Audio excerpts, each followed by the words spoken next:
Good morning everyone. बच्चे आज हमने जो नेक्स्ट करना है रेस्पिरेटरी सिस्टम इन ह्यूमंस में जो रेस्पिरेटरी सिस्टम है उसमें क्या क्या आता है और उनकी क्या क्या फंक्शन है। ठीक है, अब बच्चे अगर हम बात करें रेस्पिरेटरी सिस्टम जो है एक रेस्पिरेटरी ट्रैक्ट और रेस्पिरेटरी ऑर्गन से मिलके बनता है।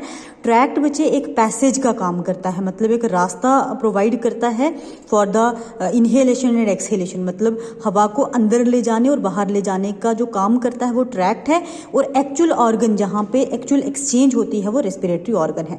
ठीक है, पहले हम ट्रैक्ट की बात करते हैं बच्चे। इसमें हमारे पास एक्सटर्नल नेयर्स आते हैं, नेजल चैम्बर आता है, फेरिंग्स आता है, लेरिंग्स आता है और ट्रैकिया आता है। ठीक है बच्चे, एक्सटर्नल नेयर्स जो हमारे नोज की ओपनिंग होती हैं और पर्टिकुलरली पेयर्स में होती हैं। जैसे हमारी नोज की दो ही ओपनिंग है तो पेयर की फॉर्म में एक्सटर्नल नेयर है, तो ये ओपनिंग को हम एक्सटर्नल नेयर बोलते हैं। ओपनिंग के बाद जो अंदर चैम्बर लीड करता है उसको नेजल चैम्बर बोलते हैं। ठीक है, अब बच्चे इस चैम्बर में 3 रीजन होते हैं, एक वेस्टिब्यूलर रीजन, एक रेस्पिरेटरी रीजन, एक ओल्फैक्टरी रीजन। वेस्टिब्यूलर रीजन में हेयर्स प्रेजेंट होते हैं और ये एक्चुअल में फिल्ट्रेशन का काम करता है, मतलब हवा को फिल्टर कराने का काम कौन करता है? Vestibular region. इसमें हेयर्स प्रेजेंट होते हैं फॉर प्यूरिफिकेशन। ठीक है, उसके बाद रेस्पिरेटरी रीजन जो थोड़ा मॉइस्ट सरफेस होता है, और मॉइस्ट मतलब हमारे नाक में ना जब हवा जाती है तो ये थोड़ा मॉइस्ट रहता है, जिसकी वजह से हमारे नोज को कोई प्रॉब्लम नहीं होती, नेजल चैम्बर को कोई प्रॉब्लम नहीं होती। उसके बाद ऑल्फैक्टरी जो सेंस जिसमें सेंस ऑफ स्मेल होती है, जो स्मेल के रोल प्ले करता है। ठीक है, तो नेजल चैम्बर के 3 रीजन हैं। उसके बाद फेरिंग्स वाला पोर्शन जो है बच्चे, फेरिंग्स वाला पोर्शन जो है ये एक कॉमन चैम्बर होता है for food and windpipe, इन दोनों का कॉमन चैम्बर होता है। इसमें ग्लोटिस और एपिग्लोटिस होता है। ग्लोटिस और एपिग्लोटिस पता क्या चीज़ है? ग्लोटिस जैसे कि यहाँ पे मैं बता देती हूँ। हाँ, ये देखो, ये वाला हमारे नियर्स यहाँ पे नोज की ओपनिंग है। ठीक है, उसके बाद अंदर नेजल चैम्बर आ गया। नेजल चैम्बर के 3 रीजन्स हैं, जैसे कि ये है वेस्टिब्यूलर, ये है हमारे पास रेस्पिरेटरी और ये है ऑल्फैक्टरी। ठीक है, यहाँ पे हेयर्स प्रेजेंट है। अब ये लीड कर रहा है, ये देखो, ये जो हमारा जहाँ हमारा नेक वाला पोर्शन, जहाँ हमें गला वाला पोर्शन होता है ना, गला जिसको हम बोलते हैं, जहाँ से हमारा बक्कल कैविटी और नेजल चैम्बर दोनों मिक्स हो रहे हैं, इसको हम क्या बोलते हैं? फेरिंग्स। ठीक, अब फेरिंग्स में ही यहाँ पे है ये glottis and epiglottis. Wind pipe की ओपनिंग को हम ग्लोटिस बोलते हैं और उस ग्लोटिस के ऊपर एक फ्लैप लाइक स्ट्रक्चर, मतलब जिसको हम ढक्कन बोलते हैं, ठीक है, वो प्रेजेंट होता है जो ग्लोटिस को कवर करके रखता है। जैसे मतलब हम खाना खा रहे हैं ना, तो खाना यहाँ से सीधा फूड पाइप में जाएगा, विंड पाइप में एंटर नहीं होगा, एपिग्लोटिस उसको कवर करके रखेगा। ठीक है, तो ग्लोटिस होगी विंड पाइप की ओपनिंग और उसको कवर करने वाला फ्लैप लाइक स्ट्रक्चर को हम क्या बोलेंगे?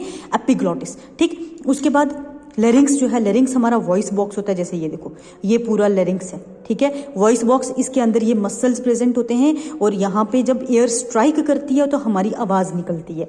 ठीक है, जो हम बात करते हैं ना, जो हमारी आवाज़ होती है ना, लेरिंग्स इसी वॉइस बॉक्स की वजह से निकलती है। ठीक है, और प्रेजेंट कहाँ होता है? जस्ट ये एपिग्लोटिस बताया हुआ है, इसके साथ ही प्रेजेंट होता है, एपिग्लोटिस के बिल्कुल साथ प्रेजेंट होता है लेरिंग्स। ठीक, अब लेरिंग्स का काम क्या है? ये वॉइस बॉक्स का ही काम करता है, बाकी एयर को पैसेज होने में, पास कराने में रोल प्ले करता है। अच्छा, उसके बाद आ जाता है ट्रैकिया। ट्रैकिया को बच्चे हम विंड पाइप बोलते हैं, जैसे ये मैंने बनाया है। पाइप लाइक स्ट्रक्चर होता है और जिसमें सी शेप्ड कार्टिलेजनस रिंग्स होती हैं। ये जो कार्टिलेजनस रिंग है सी शेप्ड, सिर्फ एक साइड पे, मतलब मान लो जैसे ये पाइप है तो सिर्फ एक साइड पे प्रेजेंट होंगी, उसी वजह से हम बोलते हैं हाफ सी शेप्ड रिंग्स। पूरी की पूरी, जैसे अगर वो मान लो ऐसे पूरा रिंग की फॉर्म में नहीं है, आधी रिंग प्रेजेंट है। ठीक, और कार्टिलेजनस रिंग्स क्यों प्रेजेंट होती हैं बच्चे? क्योंकि कोलैप्सिंग को प्रिवेंट करना होता है। अब कोलैप्सिंग क्या चीज़ है? जैसे कि मान लो एयर जो है प्रेशर में आई है तो ये जुड़ जाएगी। ठीक है, ये विंड पाइप लाइक स्ट्रक्चर जुड़ ना जाए, उस कोलैप्सिंग को प्रिवेंट करती हैं ये कार्टिलेजनस रिंग्स जो प्रेजेंट होते हैं ट्रैकिया में, या उसी को हम क्या बोलते हैं? विंड पाइप में प्रेजेंट होती हैं। ठीक है, तो बच्चे रेस्पिरेटरी ट्रैक्ट समझ आ गया होगा, external nears, nasal chamber, pharynx, larynx, trachea. ठीक है, ये समझ आ गया होगा। अब हम आते हैं किस पे? मेन जो रेस्पिरेटरी ऑर्गन है हमारे पास, लंग्स पे। ठीक, अब बच्चे ये लंग्स का लिखा हुआ मटेरियल है, ये देख लो डायग्राम भी, अभी मैं इनको पूरा एक्सप्लेन करती हूँ। बच्चे लंग्स की बात करें, हमारे लंग्स जो हैं स्पॉन्जी नेचर के होते हैं, मतलब बड़े सॉफ्ट से, जैसे आप ना घर में वो बर्तन धोने वाला स्पंज होता है ना, तो उस टाइप के स्पॉन्जी नेचर के होंगे। पिंकिश टू ब्राउन कलर के होते हैं और हमारी थोरेसिक कैविटी में लोकेटेड होते हैं, या इसी को हम चेस्ट कैविटी बोलते हैं। तो हमारी बॉडी के थोरेसिक या चेस्ट कैविटी में लोकेटेड होते हैं। 2 इन नंबर होते हैं, एक को हम लेफ्ट लंग बोलते हैं, एक को हम राइट लंग बोलते हैं। लेफ्ट लंग स्मॉलर होता है, राइट लंग लार्जर होता है। स्मॉलर क्यों होता है? क्योंकि इसके अंदर कार्डियक नॉच बनता है जिसमें हार्ट प्रेजेंट होता है। हार्ट प्रेजेंट होने की वजह से ये छोटा लंग हो जाता है और राइट लंग जो है बड़ा रहता है। इसकी 2 लोब्स होती हैं, लेफ्ट वाले की, राइट वाले की 3 लोब्स होती हैं। ठीक है, अब बच्चे दोनों लंग्स को कवर करने वाली एक मेम्ब्रेन होती है जिसको प्लूरा बोला जाता है। ठीक है, प्लूरल मेम्ब्रेन जिसको हम प्लूरा बोलते हैं, जो क्या करती है, लंग्स को कवर करके रखती है। अब प्लूरा, और ये मैं डायग्राम से बता देती हूँ। ठीक है, ये देखो, ये जो बाहर वाली कवरिंग है ना, इसको प्लूरा बोलते हैं। ये प्लूरा और लंग्स के बीच में जो खाली जगह है इसको प्लूरल कैविटी बोलते हैं।